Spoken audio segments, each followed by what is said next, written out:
Some of you in this room were with Greg and me for our wedding in Northern California in 1992.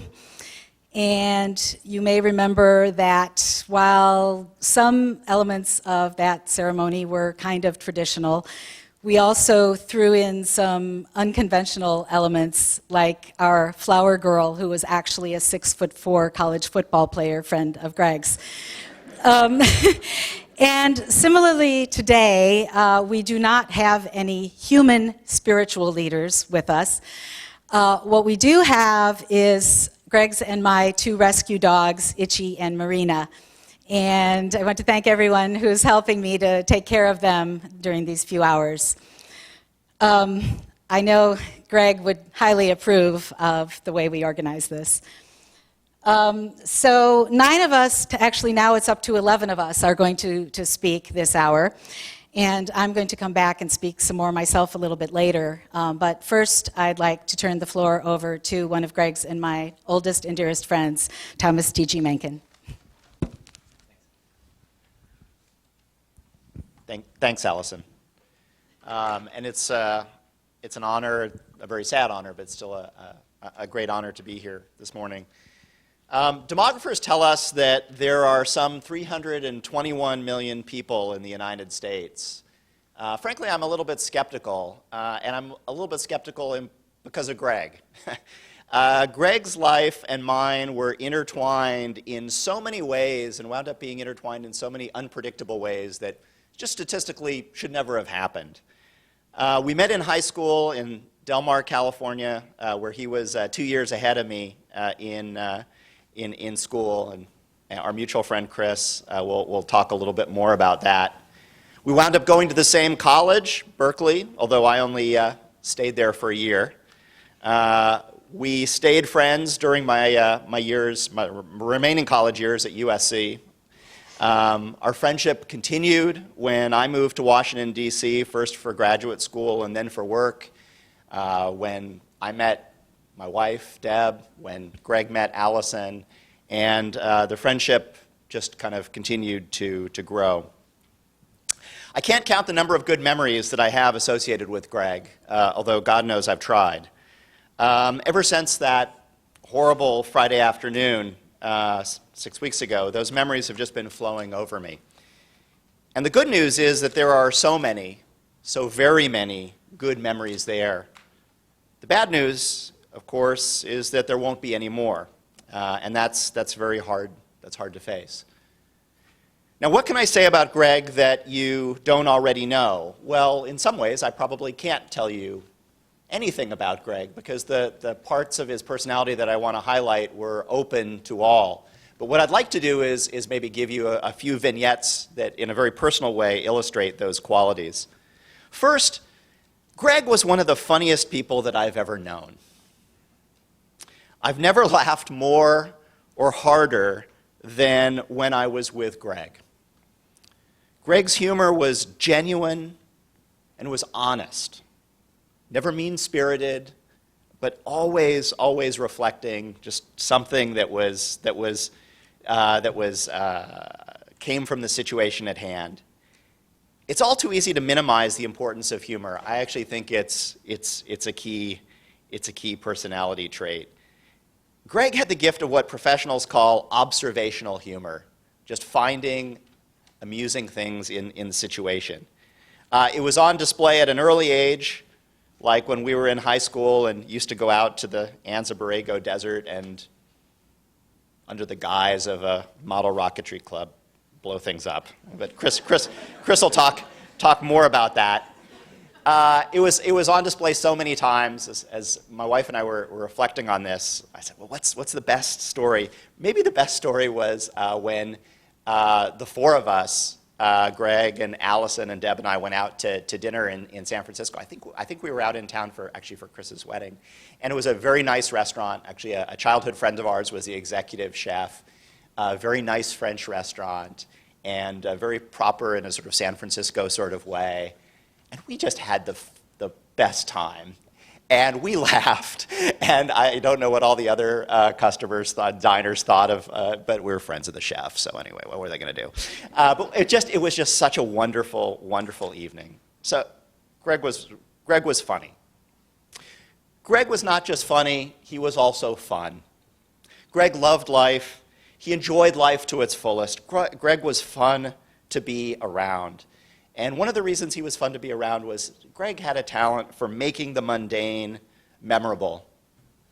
I remember when Greg first moved down to Washington, D.C. from New York, he was staying at the Watergate, Citibank put him up at the Watergate. And Deb and I would go over to the Watergate, and I just remember one time he thought it would be great to rent a Mustang, and it was about this time of the year, and drive out to Skyline Drive to see the leaves and the Shenandoahs. And so we had this fantastic day in this Mustang, just going out to the Shenandoahs, going along Skyline Drive, and then seeing how fast he could get the Mustang, going on 95 with not much traffic around in HOV. But just a day like that, he had a way of making a day like that special. Or another time, more recently, when I think it was New Year's Eve, where we kind of called back and forth, and it's like, well, what are you doing? Well, I don't know what we're doing. So Greg and Alysoun came over to our place. I'm pretty sure it was New Year's Eve. And it was just supposed to be just kind of a casual get-together. But they brought food, and not just a little bit of food, a lot of food. And it was Chinese food. And because it was Chinese food, they wanted to make sure that we had enough chopsticks. So Greg brought chopsticks, and it was New Year's Eve, so you had to have, noisemakers, and our kids were there, and wanted to make sure that there was something for the kids. And just this kind of casual get-together became a very special occasion. Greg was fun to be around. Third, Greg was one of the most thoughtful people that I know. I'm not telling you anything when I say that Greg had a big heart, and he was so considerate, which takes us back to actually P.F. Chang's, a more recent incident. This was about 4 years ago, I think. My son had just come back from his first week at scout camp. He and I had been at scout camp, and Deb and the kids and I were meeting Greg and Alysoun for dinner at P.F. Chang's at Tyson's Corner. And my son, who's a trooper, he's kind of gotten back from this week at camp, tired, but still having a good time. We get to our seat, this big booth, and he's just saying, I'm kind of tired, I want to lie down a little bit. So Deb says, all right, lie down. Then he kind of bolts up, he goes, I'm not feeling good. And so we try to get him out of the booth, try being the operative word. Kid just gets sick. This is P.F. Chang's Saturday night. It's wall-to-wall people, and the kid is just getting sick all over the place. I, as a father, of course, feel terrible. Greg just jumped to it. Is like making everything right. He's talking to I think our food had just started to arrive. He's immediately jumping into action, getting our food to go. And I'm getting the kid into the bathroom and trying to get him cleaned up. Greg has got his wallet out, tipping people, and it's sort of this. I get the kid out of the bathroom to the maitre d' station. Kid gets sick again. Greg goes back to the wallet, tipping people out, and just so considerate. His first, second, and third thought being about how can he make this right and make everything run smoothly. So that's another enduring memory. Now, of course, not all the times we shared over the years, over the decades, were good. Some were very bad, like when we were in high school and a mutual friend, Dave Schultz, was killed in a car accident. Or the night that Greg was robbed at gunpoint outside my apartment in DuPont Circle. There were memories like that as well. And that actually brings me to the last thing I would say about Greg, and a not so good memory, but a one that'll always be with me. He was a good friend. He was a loyal friend. Greg was there when I needed him. Greg was there in good times and in bad. Take you back to 1989. My second year of graduate school, I fly from Washington, D.C. out to Los Angeles to visit my then girlfriend. then being the operative word, about 2 hours after landing, she breaks up with me. And I'm in Los Angeles with literally no place to go, nowhere to get anywhere. I don't even have a rental car. And those of you who know LA know just what a bad situation that is. Just a very bad day, at least for the 24-year-old version of me. Just despondent. So I call up Greg. And Greg was living near the Mormon temple in LA, and went and stayed with Greg. Again, he made it right, as good as could have been under the circumstances. Everything was taken care of. Very good, loyal friend. So the world is worse off without Greg, but it's better for having had Greg in it. We who are left behind are worse off for not having him in our lives, but we are so much better off for having had him in our lives.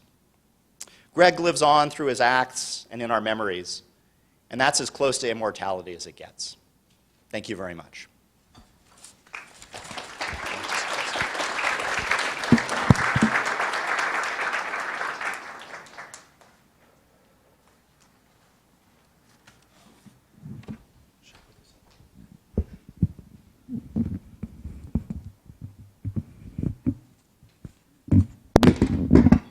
Sorry. I'm Christopher Garcia. We were in the same high school together down in San Diego area, Del Mar, Torrey Pines High School. And Greg was 2 years ahead of me, but I got to know him because my brother was in that class and a lot of other mutual friends. That was an era, right, the tail end of the baby boom era where you had a lot of kids in school and you knew their friends and their friends and their friends, and it was a good time. Anyways, these days, I tell young people, I'm a family doctor, I tell young people, hey, the key to life and to having a good life and maybe doing well in life is to choose good parents and choose good friends. So they look at me funny, like, what are you talking about? You know, yeah, you're right. You can't choose your parents. I'm sorry about that. You're right. But you can choose your friends, and that's the key. And I look back years into my college years or just after that, and I really think that this is pretty true, but we are you know, really depending on our friends to help keep us out of trouble and to help maybe impart their wisdom, especially if they're 2 years older than us. And that just helps us to make right choices in life. And I think that that was really true for me, and it's, I think, the key. So I say that a lot. And that's really the only place we have control, is picking good friends.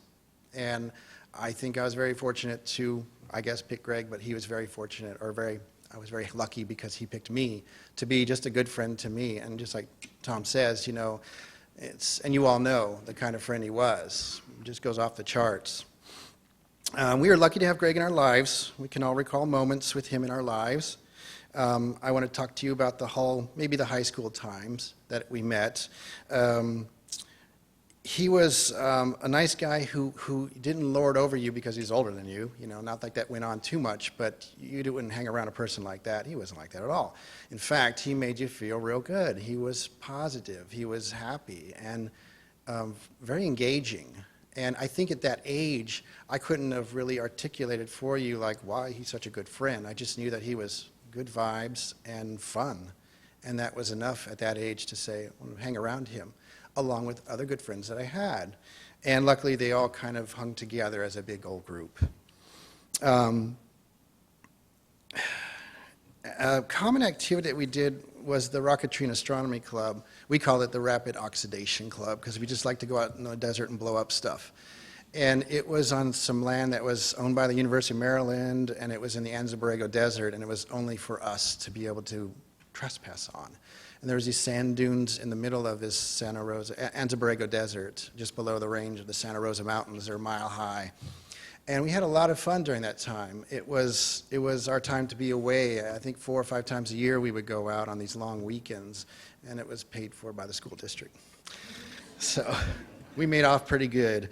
But after that, you know, he was 2 years ahead, so he's going off to college. He went off to Berkeley. And when we saw him back, I think the first time around the Christmas break, he came down and he visited, and he made sure he popped in on us. And we were always welcome to just, you know, I guess he figured our phone was the hook in to all the other friends. And it was true. We did keep this, like, close group of friends together. And, yeah, he participated in some of the things that we were all doing during those Christmas breaks and summer breaks. And he came down, but he would talk to us about Berkeley. We thought that that was really fascinating, the things he had to say about Berkeley, you know, the people that were around Berkeley, and the classes he had that were so huge, and all this stuff. And then he was doing well, too, you could tell, because he was on his goal, I think, forget what his first major was, but eventually ended up in economics. And one time we invited him along. We said, hey, we got about a bunch of us, 3 carloads going out to bowling, you know. And in high school, we were not the crowd that went out to drink. We just did fun things, and it didn't involve that stuff. I said, you know, and he thought maybe it was kind of weird. Bowling? You know, how weird? Because in the early 80s, that was not cool, you know, bowling. So we went out, and I think we had like 3 lanes and a ton of us bowling, and it was a fun time. It was a great time. We had people that could bowl and people that couldn't. And after that night, we went somewhere else where we went out and had french fries, ice cream or something like that. And on the way back at home, I think he was in the car alone. Either he was driving or I was driving. He says, that was the funnest time I've ever had in my life. And he says, that was really a lot of fun. These good friends. He didn't know maybe half of them, but he was going to know them because they liked him, he liked them, and there were new friendships established. And it was true. And you know how enthusiastic he would get about things. And this was, the early years. We were all just having a good time, but you start getting really tight bonds with these friends who are going off to college. So he went away. I think first time I saw him up there in the Bay Area was when I was back on the West Coast. I had gone off to college. For 2 years, we really were keeping in touch by letter writing. There was no email, right? And I went up there to see him in 1985, and I'd never been to the Bay Area.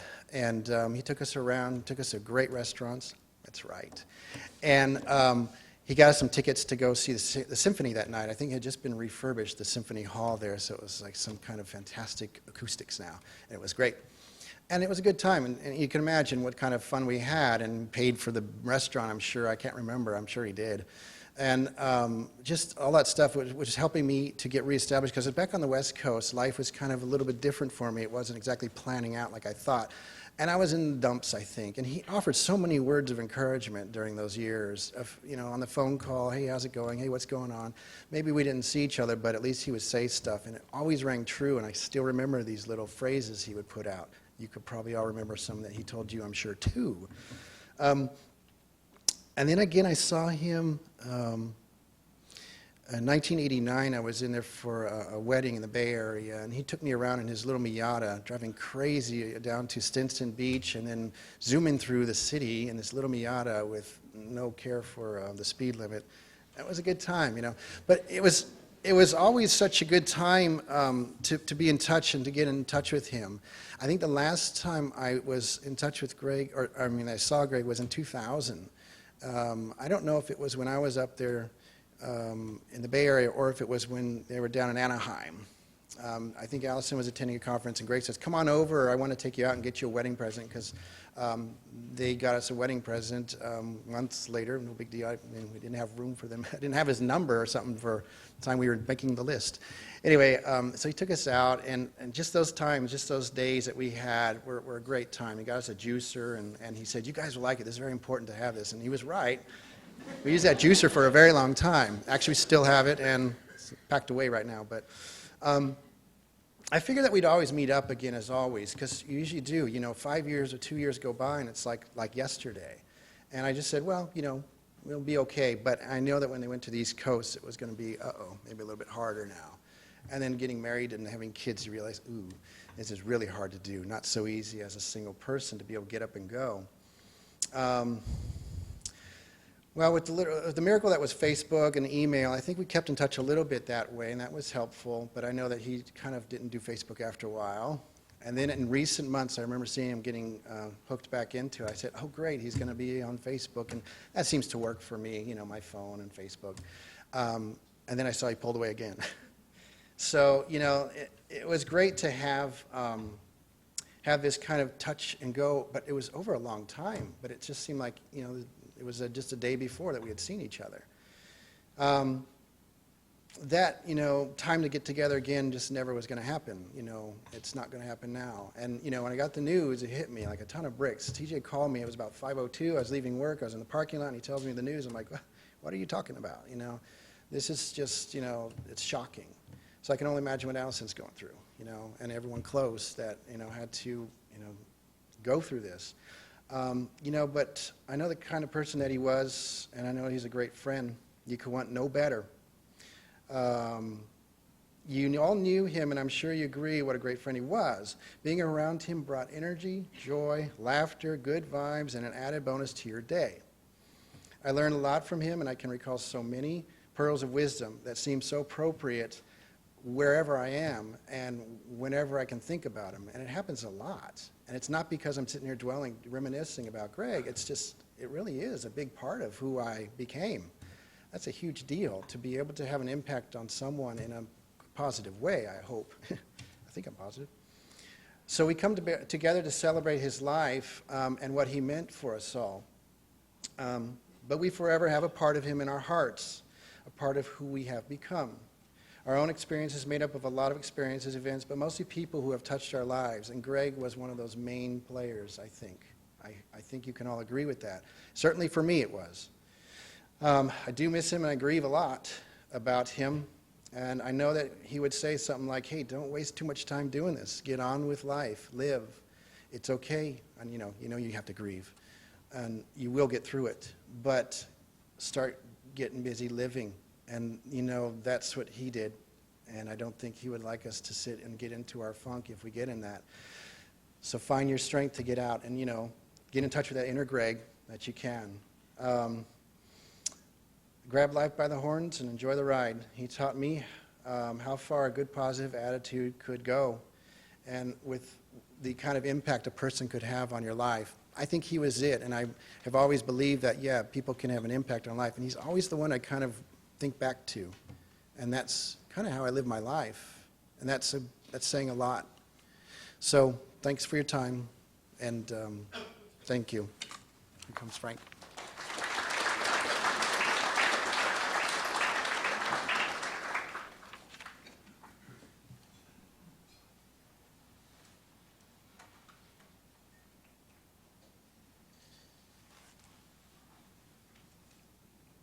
Thanks, Alysoun. Thanks for the opportunity.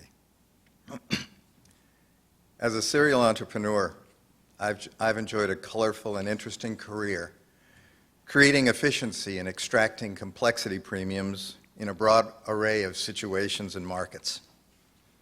As a green attorney fresh out of law school, my branch unwound the fixed commission structure in the U.S. equity markets, which led to the advent of all the discount brokerages that we know. And a few years later, straight out of the GSB at Stanford, I joined a fledgling merchant banking group in San Francisco testing the permissible boundaries of the Glass-Steagall Act, pursuing a broad array of non-traditional commercial banking activities, including M&A and leveraged buyouts. As we grew traction, we found the need to recruit analysts, and in 1985, we interviewed Gregory J. Reiter, a wickedly bright, wide-eyed, slightly skittish, and wet behind the ears econ grad fresh out of UC Berkeley. Greg, among others, had been run through the proverbial vetting gauntlet by three of our senior leads, Tyler Coleman, Bruce Williamson, and John Fisher. And when Greg surfaced as our top candidate, I was given the responsibility of closing him. As a peddler by trade and leaving nothing to chance, I took Greg to a little bar that was to become our special event watering hole, Trader Vic's on Cosmo Place in San Francisco. If, as it is argued, that selling is bringing someone with us to a point or moment of choice where that person chooses an action that they consider to be in their own best interest, I think it's fair to say that Greg never had a chance. A few dozen poo-poo platters later, and a small lagoon of Trader Vic's Mai Tais the old way, Greg, now Greg the gregarious, a Gumby-legged, bobble-headed, smiley-faced, and raggedy Calbear, was ready to buy the T-shirt and tattoo his arms. Gregorio, as I would later come to learn, shared my genetic love of fine food and an inability to easily metabolize hard liquor. And thus began a 30-year relationship that would find us weaving our way through each other's lives in ways that we could not at that moment even imagine.